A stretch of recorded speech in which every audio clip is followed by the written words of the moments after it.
Alright guys, इस video में बात करेंगे कंपोनेंट्स के बारे में। देखते हैं कंपोनेंट्स क्या होते हैं एंगुलर 17 के अंदर एंड कैसे वर्क करते हैं।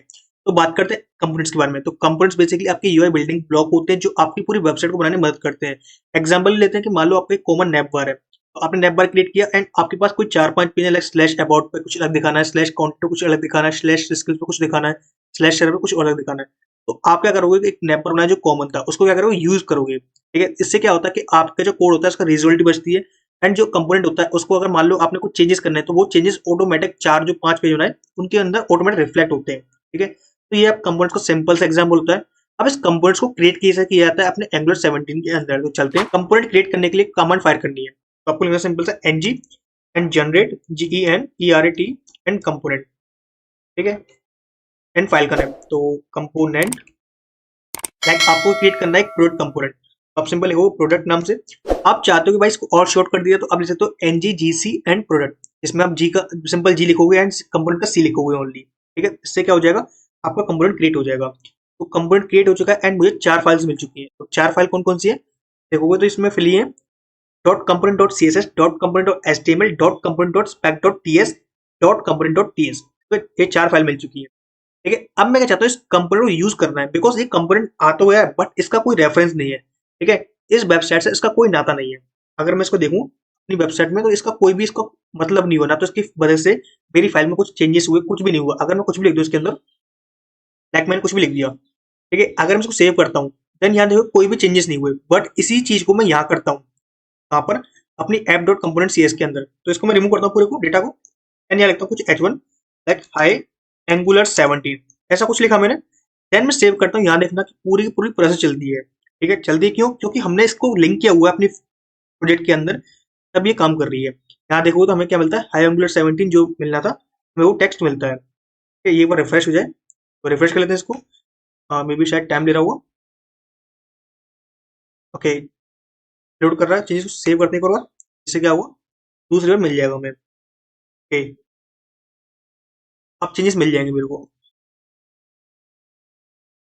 चेंजेस मिल चुके हैं। अब क्या करना है, मेरे को इसको यूज करना है। तो यूज करने के लिए क्या करूंगा, इसकी कंपोनेंट डॉट टीएस के अंदर जाना है। तो कंपोनेंट डॉट टीएस के अंदर आते हैं, हमको हाइड करते हैं थोड़ा। ठीक है, अब इस क्लास को नेम को कॉपी कर लो। यहाँ पर दो चीज जरूरी है, क्या, आपका सिलेक्टर। ये सिलेक्टर कहाँ काम आएगा, आपका HTML के अंदर। अगर इसको आपको लेना है यानी यूज करना है तो आपको करना पड़ेगा, इस सिलेक्टर का यूज करना पड़ेगा। बट जब आपको इंपोर्ट करना है इसको, तो इंपोर्ट करने के लिए क्या करो, क्लास का नाम कॉपी कर लो। ठीक है, इसको कॉपी करो।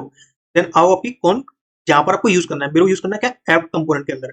तो ऐप कंपोनेंट की पहले आना किसमें, TS के अंदर, बिकॉज वही आपका एंट्री पॉइंट है। तो इसके अंदर आते हैं एंड इसके अंदर क्या करना है आपको, यहाँ पर इंपोर्ट्स के अंदर सिंपल लिखना है क्या, ये वाला सेक्शन।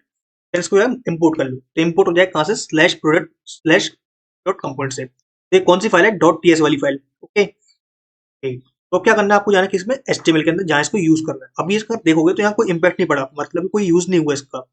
इसको यूज करने के लिए क्या लिखोगे, सिंपल सा ऐप ऐप एंड और सिंपल इसको क्लोज कर दो। एंड यहाँ देखोगे तो ये कंपोनेंट के अंदर डेटा लिखा हुआ था, वो डेटा मेरे को यहाँ रेंडर होकर मिलेगा। देखो मिल रहा है ना, प्रोडक्ट वर्क्स एंड जो FAFS जो लिख रहा है वो रैंडम टेक्स्ट वगैरह वगैरह जो लिख रहा है। अब मान लो आपको कुछ टेक्स्ट चेंज करना है तो टेक्स्ट चेंज कर सकते हो इजीली तरीके से। कैसे करते हो, जैसे प्रोडक्ट का क्रेडिट बनाते हैं, डॉट कार्ड, इसके अंदर होती है क्या, कार्ड हेडिंग, एक H1 मान लेते हैं, कुछ ये शूज कार्ड था। एक कार्ड बनाते हैं क्या, बॉडी का, तो कार्ड बॉडी। ये बेसिकली बूटस्ट्रैप क्लासेस है बट मैं अप्लाई नहीं कर रहा बूटस्ट्रैप को, इसलिए लिख रहा हूँ मैं। मान लेते हैं लॉरम 45, ये कार्ड्स बन गए आपके। थोड़ी बहुत चाहते हो CSS अप्लाई करना तो CSS अप्लाई कर सकते हो, तो CSS अप्लाई कर लेते हैं थोड़ा बहुत। तो आपको लेना है कार्ड को, इसमें जाना है प्रोडक्ट के कार्ड सेक्शन में यानी CSS सेक्शन में। इसके अंदर आओ एंड इसके अंदर अप्लाई कर लेते हैं क्या, विड्थ को क्या करो 30% कर लेते हैं इसको, 30% कर लेते हैं इसको। एंड बॉर्डर 1px दे लेते हैं बॉर्डर को, border 1px solid and red. Red black देते हैं, अच्छा लगता है ब्लैक। एंड अब क्या करना है, सिंपल सा कुछ पैडिंग देते हैं, पैडिंग 10px 20px, रैंडम दे रहा हूँ मैं, कुछ समझ नहीं रहा। ओके ओके ग्रेट, तो इसको 120 कर लेते हैं इसको भी। एंड अब देखेंगे, हाँ अब कार्ड अच्छा लग रहा है। अब चाहते हो इस कार्ड को थोड़ा रीयूज करना है, रीयूज मतलब कि आप चाहते हो कि बार बार यूज करना है। ठीक है, आप क्या कर सकते हो, इस कंपोनेंट को घुमा सकते हो। कैसे घुमाओगे, 1 2 3 4, जितनी बार चाहो उतनी बार घुमा सकते हो। ठीक है, अब यहाँ देखो तो कार्ड्स आपके बिल्कुल आ चुके हैं, विच इज ग्रेट। ठीक है, अब मान लो आपको काम करना है लेआउट्स के ऊपर। अब लेआउट्स क्या होते हैं? तो किसी वेबसाइट में क्या होता है कि अगर आपको मान लो कि एक नैप बार चाहिए, फुटर चाहिए, तो आपने क्या किया, इनको एक नैप बार उसमें क्रिएट कर लिया किसमें, लेआउट के अंदर। ठीक है, तो मैं आपको एग्जांपल दूंगा लेआउट का, तब बताऊंगा। तो एक लेआउट क्रिएट करते हैं। लेआउट एज अ कंपोनेंट ही होता है, बिकॉज आप एंगुलर के अंदर जितना वर्क करोगे ना, वो आप कंपोनेंट्स के ऊपर ही करोगे। तो करते हैं काम, बनाते हैं एक लेआउट, बनाते हैं एक लेआउट फोल्डर के अंदर। तो मैं मेंटेन करूंगा एक फोल्डर को। तो क्रिएट करना है क्या, तो रिमूव किया CLS, एंड लिखना है NGGC, एंड लिखना है कोई लेआउट। इसके अंदर बनाया आपने क्या, मेन लेआउट।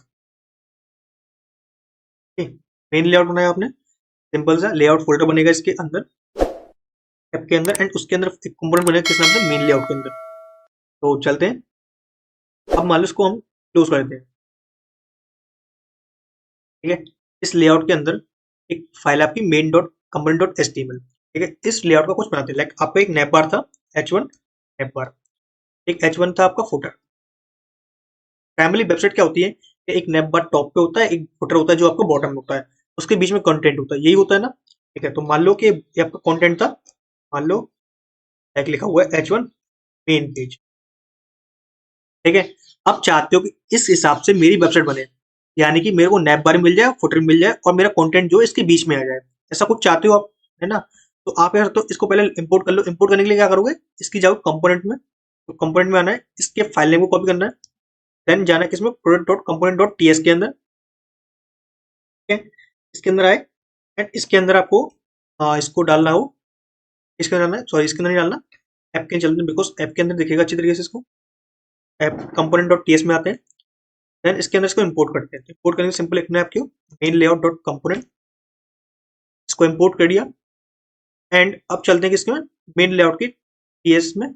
इसके अंदर इसको फाइल कॉपी करना है, कॉपी किया, देन क्या करना है आपको, चलना है app dot component dot HTML के अंदर। चलते हैं app dot component dot HTML के अंदर, एंड इसके अंदर सिंपल पेस्ट कर दिया। ठीक है, विच इज ग्रेट। बट अभी जो डेटा दिखा ना, वो आपको स्टैटिक दिखेगा। स्टैटिक मतलब जो मैंने लिखा हुआ है फाइल के अंदर, ओनली वही डेटा दिखेगा, जो मैंने बताया आपको कॉन्सेप्ट वो नहीं दिखेगा। तो रिफ्रेश कर लेते हैं, सेव कर लिया इसको।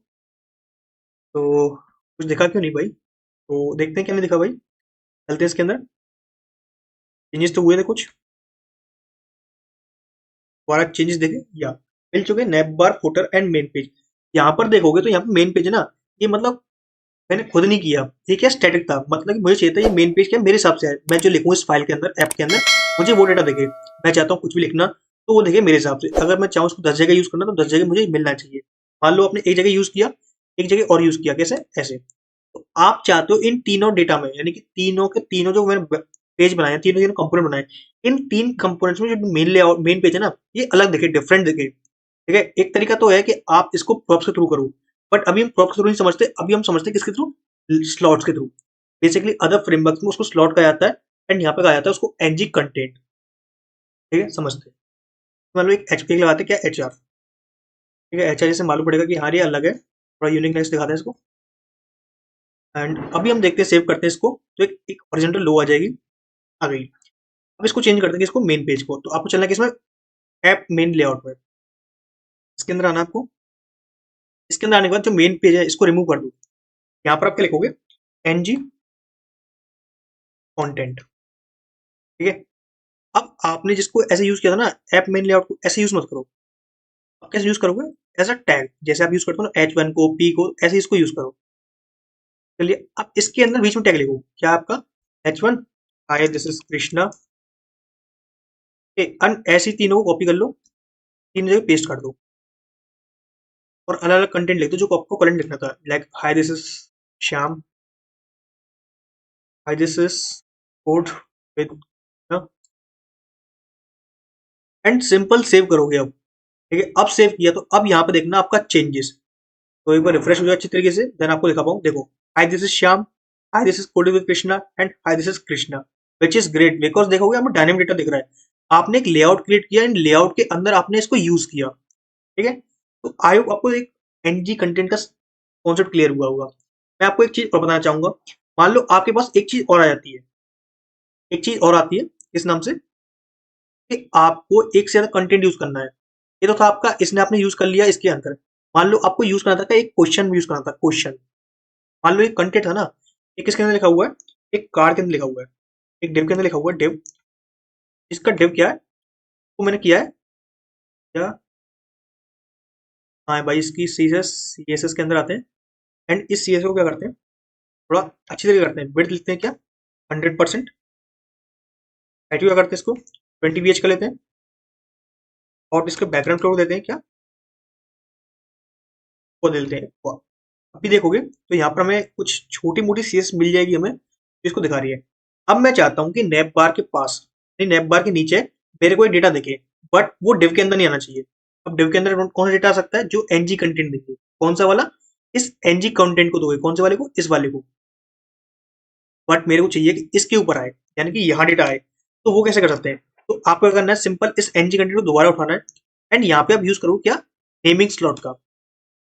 नेमिंग स्लॉट का नेम कैसे देते हैं, तो आपको सिंपल लिखना सेलेक्ट, सिंपल सा। एंड यहाँ करना है आपको स्क्वायर ब्रैकेट यूज। तो अभी क्या करना है, इसके अंदर एक देते हैं क्या, नेम। तो नेम मान लेते हैं क्या, इसको बोलते हैं कार्ड डेटा।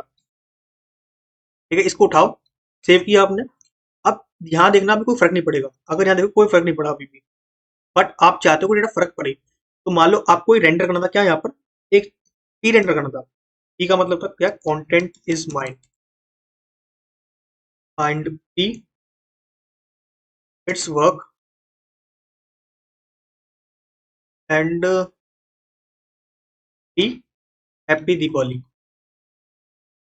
रैंडम लिख रहा हूँ, वैसे भी आज दीपावली है, तो इस वजह से मैं लिखा जा रहा हूँ। तो अभी देखो तो ये मुझे टेक्स्ट जो मिला ना, वो इस डिव के अंदर मिल रहा है। बट मेरे को कंडीशन क्या थी, मुझे डिव के अंदर नहीं चाहिए, डिव के बाहर चाहिए। तो मैं क्या सकता हूँ, अब यहाँ यूज करूंगा क्या, नेमिंग का। तो आप क्या करना है, जो पी था ना, इसको सेलेक्ट करना है। एंड यहाँ पे डालना है आपको क्या, जो अपने कार्ड डेटा डालता है, कार्ड डेटा को ऐसे डाल दो, सिंपल सा। आपने डाल दिया। देन अब देखोगे ये मेरा जो डेटा था ना, अब मेरे को डिव से बाहर मिल रहा है, बिकॉज ऑफ मैंने क्या किया, नेमिंग स्लॉट का यूज किया।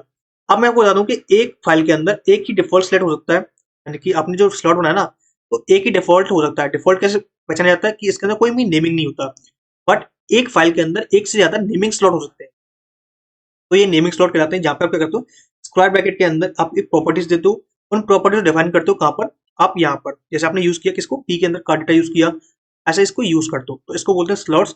एंड जो हमने यूज किया उसको बोलते हैं कंपोनेंट्स। तो कंपोनेंट्स एज स्लॉट यूज करते हो आप। इसका फायदा कहाँ पे, फायदा मैंने बताया आपको लेआउट्स के अंदर है, जैसे कि मैंने इसको लेआउट यूज किया। एक तरीका तो ये था कि हमने लेआउट का यूज किया। अब मान लो कि आप अब बोलोगे यार लेआउट का यूज क्यों किया, हमारे पास हमने प्रॉप्स का कॉन्सेप्ट होता है, उसको बताओ। तो भाई एक बात समझो कि आपके पास मान लो लार्ज अमाउंट ऑफ डेटा है, कि आपको कुछ मैनिपुलेशन ऐसी करनी है, जैसे कि आपका हुआ खुद का पूरा पेज हुआ। जैसे कि हम ऑथेंटिकेशन सिस्टम बनाते हैं, ऑथेंटिकेशन में क्या होता है कि आप चेक करते हो कि यूजर लॉग इन है कि नहीं है, तो ये चीजें चेक करते हो। तो ऐसा तो है नहीं कि उनको सब प्रॉप्स के थ्रू करोगे। तो कुछ चीजें ऐसी होती हैं जिनको आप स्लॉट्स के थ्रू बहुत इजी कर सकते हो, जो मैंने इसको करके दिखाया। तो स्लॉट्स बहुत आसान होते हैं। तो आई होप आपको समझ में आए होंगे पूरी तरीके से कंपोनेंट्स एंड स्लॉट के बारे में। तो अभी इस वीडियो को इतने रखते हैं गाइस। एंड गाइस अगर आप चैनल पर नए हैं तो प्लीज चैनल को सब्सक्राइब करना मत भूलिएगा, एंड दोस्तों के साथ शेयर जरूर करना। तो अभी के लिए इस वीडियो में इतना है guys. Thank you so much guys for watching this video, and I will see you next time.